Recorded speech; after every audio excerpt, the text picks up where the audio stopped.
Bismillahirrahmanirrahim. Perkenankan kami berbagi adab-adab dalam sholat berjamaah. Ulama sepakat bahwa sholat wajib berjamaah merupakan ibadah yang sangat mulia dan syiar Islam yang sangat agung, karena Allah mensyariatkan agar sholat wajib dilakukan secara berjamaah di masjid. Allah berfirman, Qul amara rabbi bil qisti wa aqimu wujuhakum inda kulli masjidin wad'uuhu mukhlishina lahuddin. Katakanlah, Tuhanku menyuruh menjalankan keadilan. Dan katakanlah, arahkanlah wajahmu dengan melaksanakan sholat jamaah di setiap masjid, dan sembahlah Allah dengan mengikhlaskan ketaatanmu kepadanya. Quran Surat Al-A'raf ayat 29.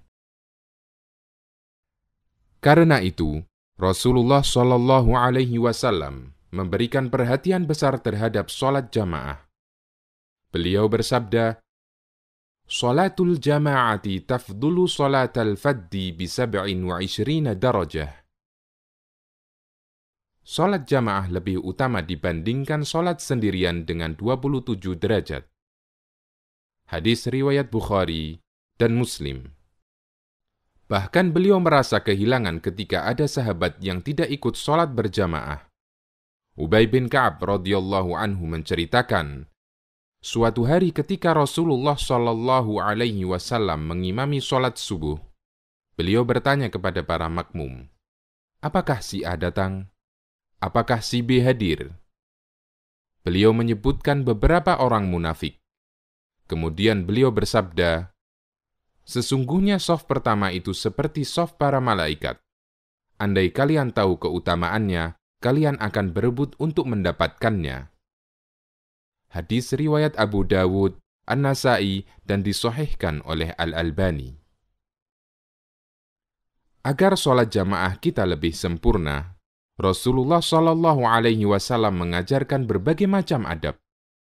Di antaranya, pertama, apabila kita telah masuk masjid, dianjurkan mendekat ke sutroh untuk melaksanakan sholat sunnah tahiyatul masjid atau sholat sunnah qobliyah.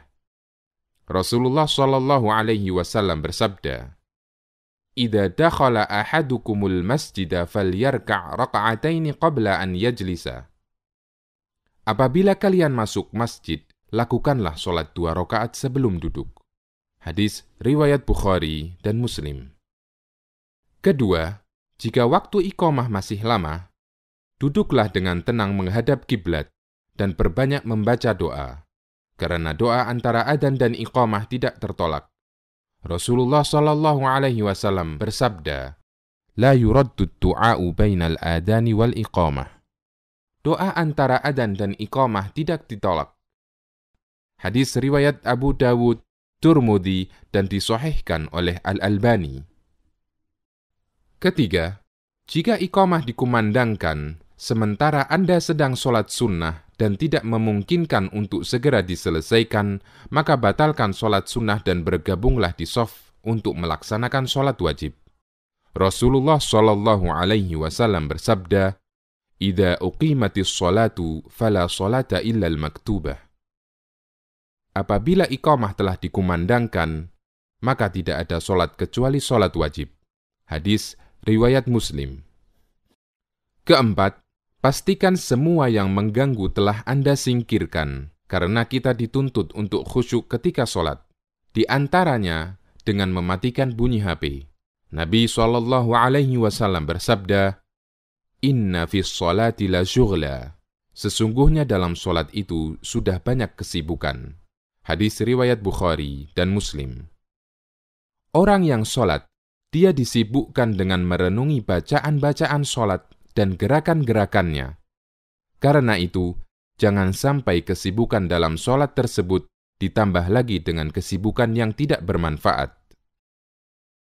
Kelima, apabila Anda mendengar bunyi HP Anda karena lupa mematikannya sebelum sholat, maka segera matikan HP Anda, meskipun sedang melaksanakan sholat. Dan gerakan semacam ini tidak membatalkan sholat, karena gerakan ini dibutuhkan. Al-Hafidh Ibnu Hajar mengatakan, dianjurkan menghilangkan segala yang mengganggu orang yang sholat dengan cara apapun, agar dapat menjaga untuk selalu khusyuk. Keenam, pastikan shaf sholat rapat dan lurus. Merapatkan dan meluruskan shaf sholat berjamaah hukumnya wajib. Imam bertanggung jawab memerintahkan makmum untuk merapatkan dan meluruskan shaf mereka. Rasulullah Shallallahu Alaihi Wasallam hampir tidak pernah lupa mengingatkan para sahabat akan hal ini setiap sholat jamaah. Karena lurus dan rapatnya shaf merupakan salah satu tonggak kesempurnaan sholat jamaah. Rasulullah Shallallahu Alaihi Wasallam pernah memerintahkan para sahabat, "Sawwu sufufakum fa inna taswiyatas shaffi min tamamis shalah." Luruskan shaf kalian, karena meluruskan shaf bagian dari kesempurnaan sholat. Hadis riwayat Muslim. Beliau juga memerintahkan agar jamaah merapatkan shaf dan tidak meninggalkan celah dalam shaf, karena adanya celah akan ditempati setan. Rasulullah Shallallahu Alaihi Wasallam bersabda, "Aqimus sufufa wa hadhu bainal manakibi wa suddul khalal, walinu bi aidi ikhwanikum, wala tadaru furujatin lisyaitan." Luruskan shaf, rapatkan pundak, dan tutup celah. Perlunak pundak kalian untuk saudaranya, dan jangan tinggalkan celah untuk setan. Hadis riwayat Abu Dawud dan disahihkan oleh Al-Albani. Ketujuh, ikuti semua gerakan imam. Tidak boleh mendahului atau terlalu telat dari gerakan imam. Rasulullah Shallallahu Alaihi Wasallam bersabda, "Imam ditunjuk untuk diikuti makmum. Karena itu, janganlah menyelisihi imam. Apabila dia rukuk, maka rukuklah. Apabila dia iktidal, ucapkan Rabbana lakal hamd. Dan apabila sujud, maka sujudlah." Hadis riwayat Bukhari dan Muslim. Kedelapan, Rasulullah Shallallahu Alaihi Wasallam memberikan ancaman keras bagi orang yang mendahului gerakan imam. Beliau bersabda, "Ama yakhsha ahadukum idza rafa'a ra'sahu qabla al-imam an yaj'alallahu ra'sahu ra'sa himarin aw yaj'alallahu suratahu surata himarin." Tidak takutkah kalian ketika kalian mengangkat kepala bangkit sebelum imam, maka akan Allah jadikan kepalanya seperti kepala keledai, atau bentuknya seperti bentuk keledai.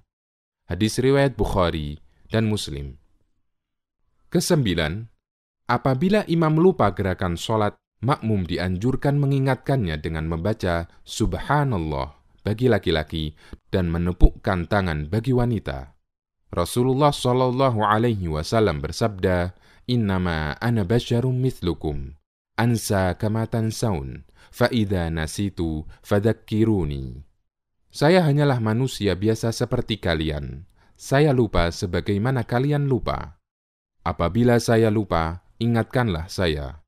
Hadis riwayat Bukhari dan Muslim. Nabi Shallallahu Alaihi Wasallam juga bersabda, "Man nabahu syai'un fi salatihi falyaqul subhanallah." Siapa yang mengalami sesuatu dalam sholatnya, hendaknya dia mengucapkan subhanallah.